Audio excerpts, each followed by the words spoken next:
Next question solve कर लेते हैं। नेक्स्ट क्वेश्चन है आपका 19 नंबर का क्वेश्चन है। क्वेश्चन पूछा है आपसे, a person borrows 25,000 for 2 years at 5% per annum simple interest. He immediately lends to another person at 6.25, 6 and 1/4 है, इसका मतलब 6.25% है for 2 years. Find the gain in the transaction per year. Transaction per year बताना है, मतलब हर साल simple interest से उसको कितना फ़ायदा होगा। अब सिंपली सेइंग यहाँ पे उसको फ़ायदा जो हो रहा है ना, जितने पे उसने लिया है और जितने पे उसने दिया है, इन दोनों का डिफरेंस, तो 6.25 माइनस 5% कर लीजिए। 1.25% का फ़ायदा हुआ सीधा सीधा, और 25,000 इंटू 1.25% कर दो तो आपका आंसर आ जाएगा। that should be 312.5. here is the answer. done. next question 19 के बाद है आपका 21। question number 21, the cost of machinery is 1,25,000 if its useful life is estimated to be 20 years and the rate of depreciation of its cost is 10% per annum, then scrap value of the machine is। scrap value of the machine बोले तो क्या, ये पहले समझ लेते हैं और फिर आंसर की तरफ भागते हैं। आपने जो मशीन परचेस किया है वो है 1,25,000 का, उसके बाद में उसका एस्टिमेटेड लाइफ है 20 साल का। डेप्रिसिएशन आप 10% प्रोवाइड करोगे, तो एक बात बताना, जितना यूजफुल लाइफ है 1,25,000 माइनस 10% WDV मेथड से करते जाएंगे, 20 साल तक करते जाएंगे, तो 20वें साल के बाद में 20th ईयर के बाद में जितना बुक्स में वैल्यू बचेगा वो रहेगा आपका स्क्रैप वैल्यू। मतलब उतने पे कम से कम आपने वो बेचना चाहिए, स्क्रैप वैल्यू, ठीक है, बुक वैल्यू। तो क्वेश्चन सिंपल सा है, इसको आप लोग कैलसी पे कर सकते हो। अगर आपको करना है कैलसी पे करना है तो कुछ इस तरीके से कर सकते हो, 1,25,000 माइनस 10% माइनस 10%, तो ये आपको गिनना पड़ेगा कितनी बार किया, -10% ऐसा करते जाइए, या फिर सीधा सीधा आ जाओ इधर। क्वेश्चन नंबर 21, अल्टरनेटिव 2, अपना जो फॉर्मूला है कंपाउंड इंटरेस्ट का उसको यूज़ कर लेते हैं। कंपाउंड इंटरेस्ट का फॉर्मूला जो है उसको यूज़ कर लेते हैं। तो amount is equal to P 1 plus R raised to n। Done. ये वाला जो फॉर्मूला है इसको लिख लेते हैं। अभी देखिए, आपको डेप्रिसिएशन चार्ज करना है, माइनस माइनस करते चलना है, जो बैलेंस बचा है उसको माइनस माइनस करते चलना है। तो जो आर दिया है उसको मैं नेगेटिव ले लूँगा, आर जो दिया है वो नेगेटिव ले लूँगा। उसके बाद में पी जो है वो कॉस्ट ले लूँगा, और ये ए जो है ये WDV ले लूँगा, ठीक है। नाउ चेंजिंग द थिंग्स, चलिए पी कितना है 1,25,000, फिर 1 माइनस आर कर लेते हैं, आर कितना है 10% per annum, 10% per annum divided by 100, और 20 साल का समय दिया है। चलिए तो 125, और इसका आंसर आ जाएगा आपका 0.90 रेस टू 20। अब 0.90 से फ्यूचर वैल्यू फैक्टर निकाल लीजिए, 0.9 into equal to 21st step तक करते जाइए। आपके कैलसी पे 21st स्टेप नंबर दिखना चाहिए, वहाँ तक करते जाओ, वो आ जाएगा 0.121576 and so on, multiplied by 1,25,000 equal to, तो 15,197.08 इतना आंसर आएगा आपका। ये रहेगा आपका स्क्रैप वैल्यू। डन। देख लो आंसर में है क्या, 15,197 ऑप्शन ए। डन। चलिए नेक्स्ट क्वेश्चन की तरफ जाते हैं। नेक्स्ट क्वेश्चन है आपका क्वेश्चन नंबर 23 इटसेल्फ। चलिए क्या बोला है, leasing versus rent purchase, leasing versus purchase, ये वाला क्वेश्चन लीजिंग वर्सेस परचेस का है। क्वेश्चन क्या है देख लेते हैं, फिर बात करते हैं। A company considering a proposal of purchasing machine either by making full payment of 4,000 और एक कंपनी है जो दो ऑप्शंस को कंसिडर कर रही है। पहला है कि वो मशीन तुरंत आज परचेस कर लिया जाए 4,000 रुपीज़ दे के, या फिर उसी मशीन को रेंट से लिया जाए 1250 का सालाना रेंट भर के। हर साल 1250 भरेंगे, और कितने साल भरेंगे? 4 साल भरेंगे। अब इन दोनों में से कौन सा ऑप्शन लेना चाहिए? अब देखो, आज खरीदना है तो इसको कैसे डील करेंगे? क्वेश्चन नंबर 23, आज परचेस कर लेते हैं। आज परचेस कर लिया तो आपको 4,000 रुपीज़ तुरंत पे करना है आज, लेकिन रेंट से लिया तो फर्स्ट ईयर के एंड पे, सेकंड ईयर के एंड पे, थर्ड ईयर के एंड पे और फोर्थ ईयर के एंड पे 1250, 1250, 1250 एंड 1250 ऐसा रेंट पे करना है। अब आप बोलोगे देखो सर, रेंट अगर प्राइमा फेसिया देखा जाए तो 1250 4 बार भरना है। कितना भरना है? 1250 4 बार इंटू 4 कर लेते हैं तो सर रेंट वैसे देखा जाए तो 5,000 रुपीज़ जाएगा। इट विल बी बेटर कि हम परचेस कर लेते हैं, ऐसा आपको लगेगा प्राइमा फेसिया। लेकिन रुक जाओ, यहाँ पे हमको क्या करना है? देखो 1250 सेम टाइम पे दिया है या अलग अलग टाइम पे दिया है? अलग अलग टाइम पे दिया है, बराबर। तो एक काम करते हैं ना, इसका प्रेजेंट वैल्यू निकाल के ला लेते हैं सभी का। इस 1250 का प्रेजेंट वैल्यू निकाल के ला लो सब लोग। चलिए, और ये 1250 का एन्यूटी दिख रहा है, तो इसको कैसे करेंगे? देखो, यहाँ पे हम लोग 1250 जो रेंटल भर रहे हैं उसका एन्यूटी निकाल लेते हैं। तो एन्यूटी निकालना है, present value of annuity is equal to annuity multiplied by present value annuity factors R percent से और एन ईयर से। डन। तो एन्यूटी कितना है? 1250 है, और प्रेजेंट वैल्यू एन्यूटी फैक्टर्स आपको डिस्काउंटिंग का रेट देखना पड़ेगा। एन है 4 ईयर्स, डिस्काउंटिंग का रेट कितना है क्वेश्चन में? 14% per annum, 14% per annum compounded annually. चलिए, अब आपका काम शुरू होता है कैल्सी पे। कैल्सी ले लो सब लोग, कैल्सी ले लो। 14% का फैक्टर क्या आएगा? तो 1 divide by 1.14, 1 divide by 1.14। Now 4 years दिए हैं तो स्टेप नंबर 6 तक इक्वल टू करते जाओ, इक्वल टू करते हुए 6 नंबर तक पहुंच जाओ।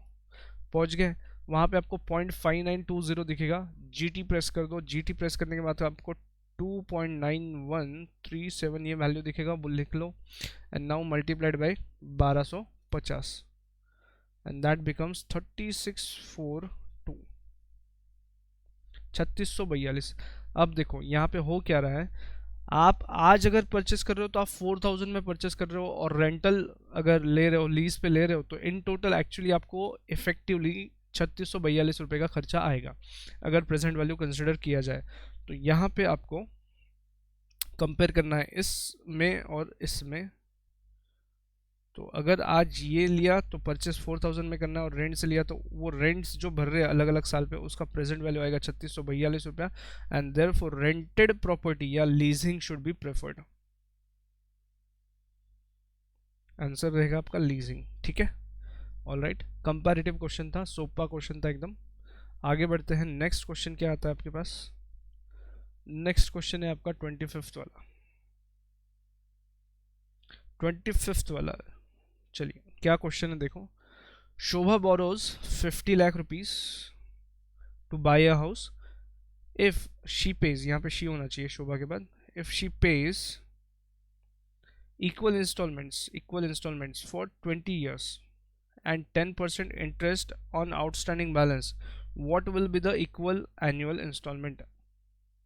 एक लोन लिया है 50 लाख का, जो कि 20 साल में इक्वली भरना है एनुअल इंस्टॉलमेंट के थ्रू। साल के आखिर में इंस्टॉलमेंट जाएगा, ऐसे 20 बार इंस्टॉलमेंट भरने हैं। जो आउटस्टैंडिंग बैलेंस रहेगा उस पर 10% का इंटरेस्ट देना पड़ेगा आपको, और आपको अमाउंट निकाल के बताना है। तो सिंपली सेइंग, आपको क्वेश्चन जो दिया है ये जो है 50 लाख, ये आपकी प्रेजेंट वैल्यू ऑफ एन्यूटी है, और आपको ईएमआई या एन्यूटी ढूंढने बोला है। तो इसको सॉल्व कैसे करना है देख लो, डेटा लिख लेते हैं। क्वेश्चन नंबर 25, ये ईएमआई का क्वेश्चन है, लेकिन इसको फॉर्मूला हम लोग कैसे करेंगे देख लीजिए। Present value of annuity is equal to annuity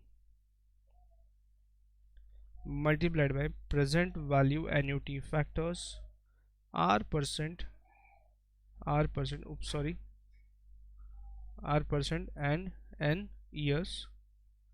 इस तरीके से सॉल्व करना है। तो एन्यूटी आपको फाइंड आउट करना है। एन्यूटी की जगह वर्ड यूज़ कर सकते हो आप ईएमआई भी, अभी ईएमआई लिख लिया, multiplied by present value annuity factors. 10% का आपका इंटरेस्ट रेट है, 10% का आपका इंटरेस्ट रेट है 10%, और 20 ईयर्स का आपके पास टाइम पीरियड है, और यहाँ पे 50 लाख का लोन है। अब कैल्सी का काम आता है। कैल्सी ले लो, कैल्सी ले लो। लास्ट क्वेश्चन में जिस तरीके से किया है यहाँ पे भी वैसे ही करना है। इसको कैल्सी पे सॉल्व करें पहले। ले लीजिए कैलकुलेटर। तो 10% के फैक्टर्स ले लो, 1 डिवाइड बाई 1.1। अब 20 ईयर दिए, मतलब 22वें स्टेप तक आपको इक्वल टू करते हुए जाना है, इक्वल टू करते हुए 22वें स्टेप तक पहुंचना है। तो स्टेप नंबर 22 तक पहुंच जाओ सब लोग फटाफट से। तो यहाँ पे स्टेप नंबर 22 पे आपको कुछ ये वैल्यू दिखेगा। स्टेप नंबर 22 पे आपको ये वाला वैल्यू दिखेगा 0.1486। यहाँ पे प्रेस कर दीजिए GT प्रेस करने के बाद आपको वैल्यू दिखेगा 8.5135। ऑलराइट, तो ये रहा आपका प्रेजेंट वैल्यू एन्युटी फैक्टर। अब करना क्या है, देखो अगेन इसको राइट डाउन कर लेते हैं। 50 lakh equal to EMI multiplied by 8.5135। Therefore EMI is equal to 50 lakh divided by 8.5135, that will be equal to 587,299। 5,87,300 रुपये का आपको EMI भरना पड़ेगा। 20 इंस्टॉलमेंट भरने पड़ेंगे, जिससे क्या होगा, आपने जो 50 लाख का लोन लिया है और उस पर आउटस्टैंडिंग जब जब जो जो बैलेंस रहा है उस पर का इंटरेस्ट भी सर्व हो जाएगा।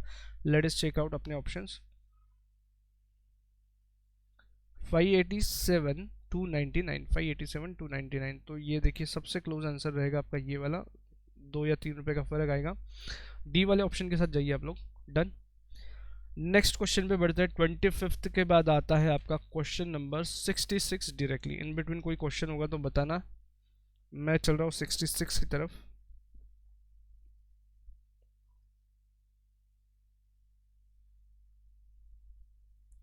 क्वेश्चन नंबर 66 क्या बोल रहे क्वेश्चन में, देखिए।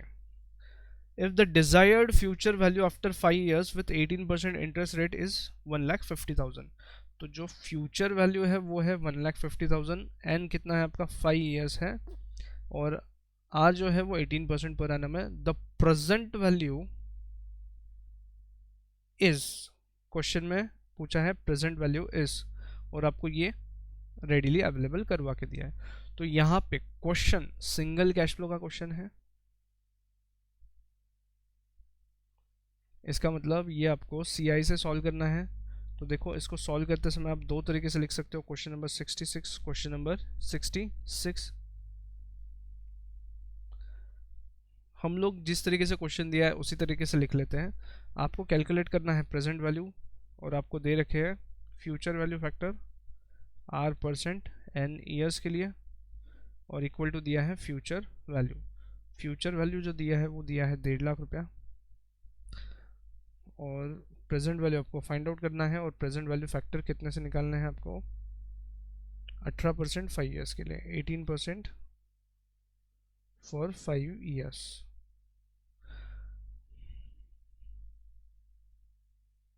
चलिए कैलसी पे काम शुरू होता है प्रेजेंट वैल्यू फैक्टर्स कैलकुलेट करने का। तो 1.18 इंटू N5 है, तो स्टेप नंबर 6 तक जाइए आप। तो देखो ये आ जाएगा आपका 2.2877। क्या यही रेडीली अवेलेबल है? जी हाँ, यही रेडीली क्वेश्चन में दिया हुआ था, ठीक है। Is equal to 1,50,000। तो present value is equal to 1,50,000 divided by 2.2877, that will be equal to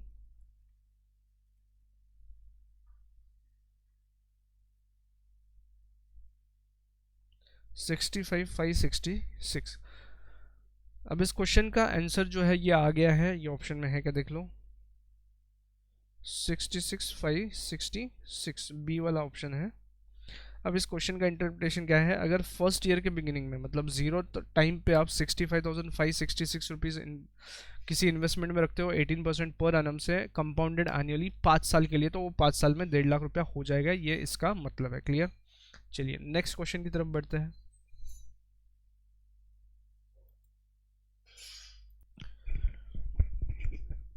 इसके बाद 68 नंबर पे आता है नेक्स्ट क्वेश्चन अपना टीवीएम का। वहाँ पे क्या बोला है, a sum of money at SI amounts to 20,800 in 5 years. ये अमाउंट है, इसमें एसआई प्लस प्रिंसिपल आ गया है, इसमें एसआई प्लस प्रिंसिपल आ गया है 20,800 कितने साल में, 5 साल में, और 7 साल में कितना हो जाता है 22,720। तो यहाँ पे आपको प्रिंसिपल और रेट ऑफ इंटरेस्ट ढूंढने बोला है। Now this is being a question of SI, काफ़ी आसान हो जाता है। टाइमलाइन ले लेते हैं, टाइमलाइन से सॉल्व करते हैं। क्वेश्चन नंबर है आपका 68, क्वेश्चन नंबर है आपका 68, सॉल्व करते हैं इसको, क्वेश्चन नंबर 68 को सॉल्व करते हैं। चलिए टाइमलाइन से सॉल्व करते हैं।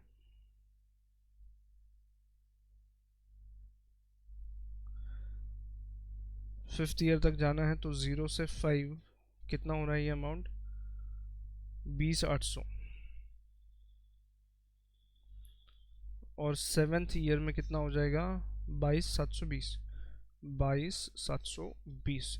अब इन दोनों में जो डिफरेंस है ना, ये 2 साल का, इस वाले और इस वाले साल का इंटरेस्ट है, 2 साल का इंटरेस्ट है। यहाँ से यहाँ का जो डिफरेंस है तो वो कितना है देखो, 22,720 माइनस 20,800, तो ये आपका 1,920 रुपया, ये आया पूरा इंटरेस्ट 2 साल का। तो 1 साल का कितना हुआ, सिंपल इंटरेस्ट है इसलिए इसको डिवाइड कर दो 2 से, तो 960 is your interest at SI. हर साल आपको 960 रुपीज़ मिला रहेगा एसआई से हर साल। अब देखो 5 साल इंटरेस्ट मिला के अमाउंट बना है, P plus 960 into 5 equal to this. आ रहा है बात ध्यान में, ये है प्रिंसिपल, ये है एसआई 5 साल का, एंड ये रहा आपका amount at the end of 5 year. Clear? अब इसको सॉल्व कर लेते हैं। P प्लस 960 इंटू 5, तो ये आ रहा है 4800 is equal to 20,800, and P is equal to 20,800 minus 4,800 equal to 16,000। तो आपका प्रिंसिपल आया 16,000। चेक करते हैं इंटरेस्ट कितना आ रहा है, चेक करते हैं इंटरेस्ट कितना आ रहा है। तो 960 मिला आपको, देखो 16,000 रुपये पे, 16,000 रुपये पे 960 मिला है, तो 960 यील्ड का फॉर्मूला यूज़ कर लो, 960 डिवाइड बाय 16,000 इंटू 100, तो 960 डिवाइड बाय 16,000 इंटू 100,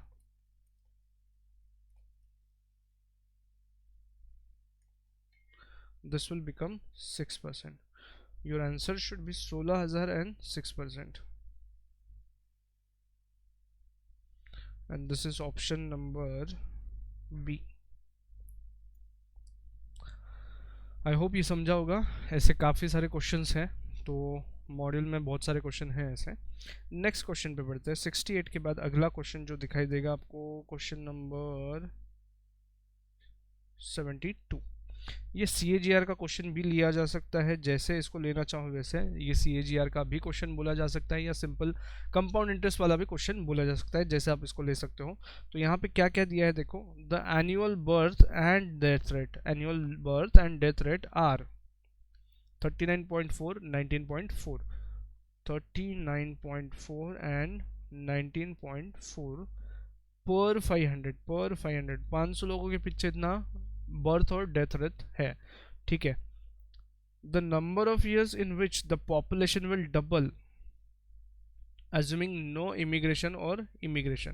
मतलब एक सिटी का आपको दिया है डेथ रेट, बर्थ रेट, 500 के पीछे ये सब चल रहा है, तो आपको ये बताना है कि कितने दिनों में कंपाउंड इंटरेस्ट जैसा अगर रहा, कंपाउंडिंग होता रहा, तो कितने दिनों में आज जितना पॉपुलेशन है उसके डबल पॉपुलेशन अपने को देखने को मिलेगा।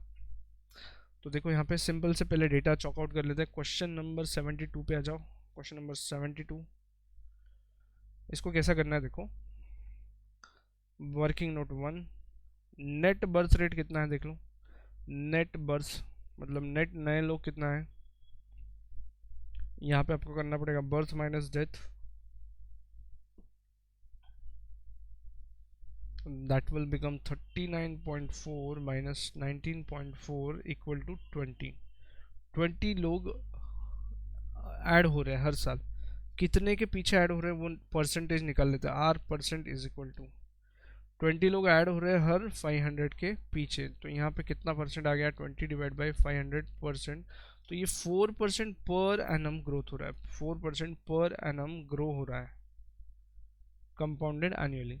अब आपको ये बताना है कि आज जितना पॉपुलेशन है उसका डबल पॉपुलेशन होने के लिए कितना समय लगेगा। तो चलो यहाँ पे वापस से सी आई से आपको अमाउंट मिलता है 2p होने के लिए, p में इस फॉर्मूला को पुटअप कर दे तो n कितना आएगा, n कितना आएगा, चलिए 2p is equal to p 1.04 raise to n। Now 2 is equal to P cut जाएगा, 2 is equal to 1.04 raise to n। Now यहाँ पे शुरू होता है आपका trial and error, trial and error, calci ले लीजिए। अब 1.04 के फ्यूचर वैल्यू फैक्टर निकालते जाना है, 1.04 इनटू इक्वल टू करते रहिए और चेक करते रहिए कि कैलसी पे 2 या उससे ज़्यादा का वैल्यू मिल रहा है, कैलसी पे 2 या उससे ज़्यादा का वैल्यू मिल रहा है, जिस जगह पे वो मिलेगा वहाँ पे रुक जाना। चलिए करते हैं 1.04 इनटू इक्वल टू, करते चलिए। तो अभी मैं 11 तक आया हूँ, स्टेप नंबर 18 पे मेरे को 1.94 मिला, स्टेप नंबर 18 मतलब 17 साल। स्टेप नंबर 19 कैलसी पे जब मैं स्टेप नंबर 19 देखूंगा तो वहाँ पे मेरे को मिला है 2.0258, दैट मीन्स ये मेरा आंसर दे देगा। तो स्टेप नंबर 19 मतलब n इज इक्वल टू 18, तो पूरे 18 साल लगेंगे पॉपुलेशन डबल होने को 4% से, तो देख लो वही आंसर है क्या, ऑप्शन में है क्या 4%, 18%, 18 ईयर्स, तो option B will be your choice, 18 years approximately, थोड़ा सा कम समय लगेगा 18 ईयर्स से, लेकिन ठीक है, all right done.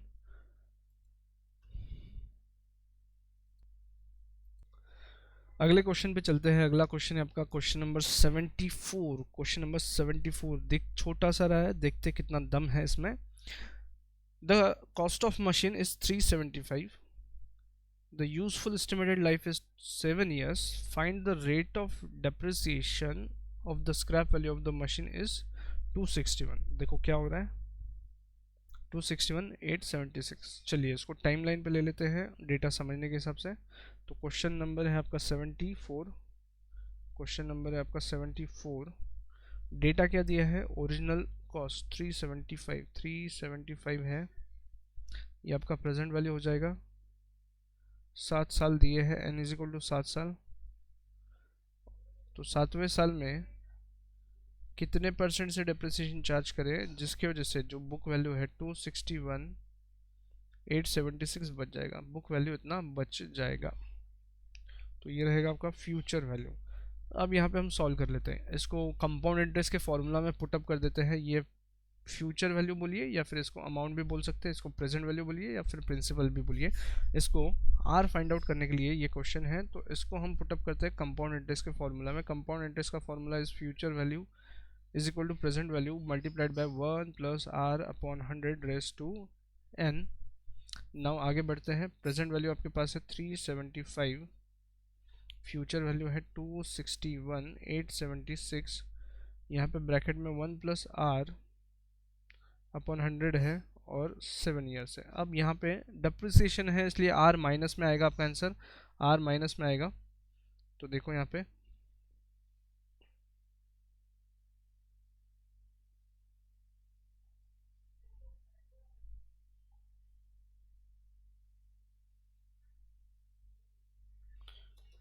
261,876 divide by 375,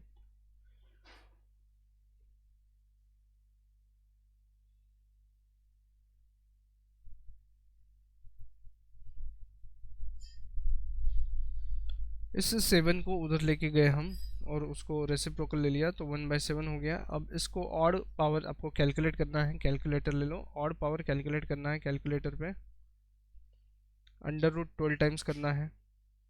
वो वाला जो फंडा है उसको परफॉर्म करे। चलिए फटाफट साथ में सॉल्व कर लेते, फटाफट परफॉर्म करो।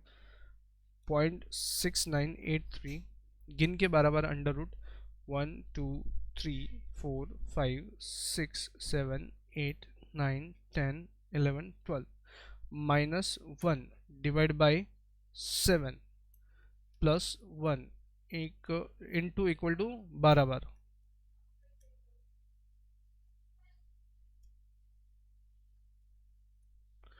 तो आपके यहाँ पे आंसर कुछ इतना दिखाई दे रहा होगा, 0.9499 इक्वल टू 1 + R/100।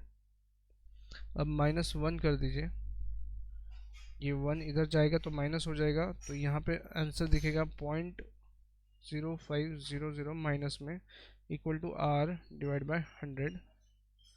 अभी R माइनस आ रहा है तो R इज इक्वल टू 5% आ रहा है यहाँ पे माइनस में, इसका मतलब डेप्रिसिएशन चार्ज करना है @5%।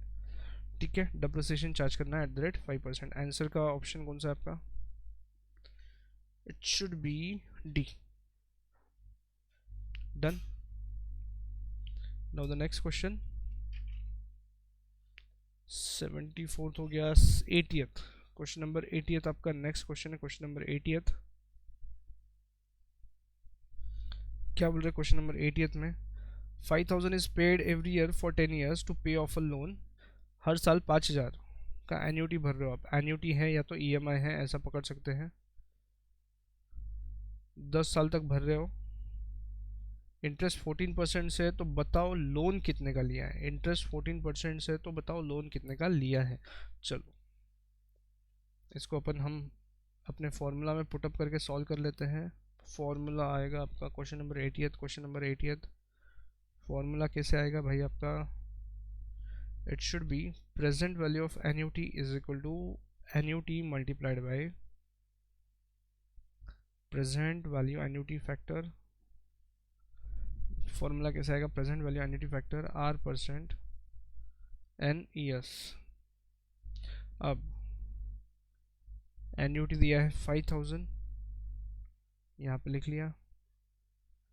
Present value annuity factors R कितना है आपका? R कितना है? R है 14% फॉर 10 years।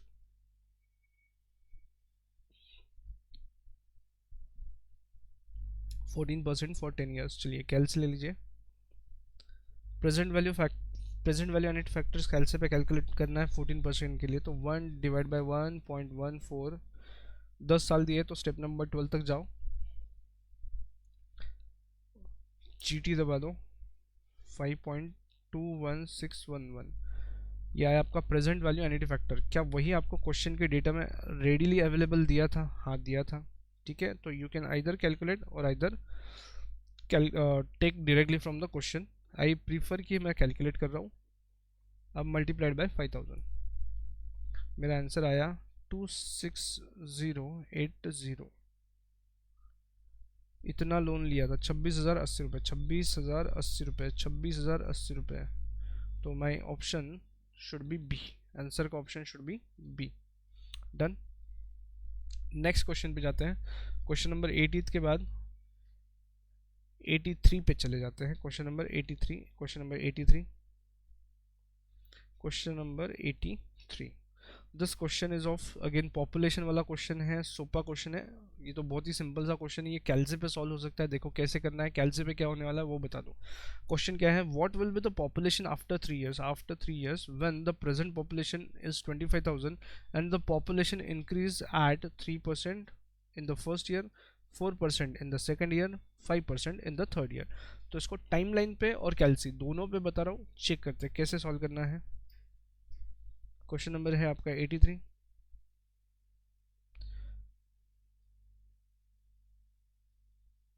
ये आपका है 0th पीरियड, ये है first year and, second year and, third year and. तो 3 साल बाद का पॉपुलेशन आपको बताना है। चलिए आज का पॉपुलेशन है 25,000, उसमें ऐड करना है @3%। फिर जो आंसर आएगा उसमें ऐड करना है 4%, फिर जो आंसर आएगा उसमें ऐड करना है 5%, एंड ऐड करने के बाद जो आंसर आएगा वो रहेगा आपका फाइनल आंसर।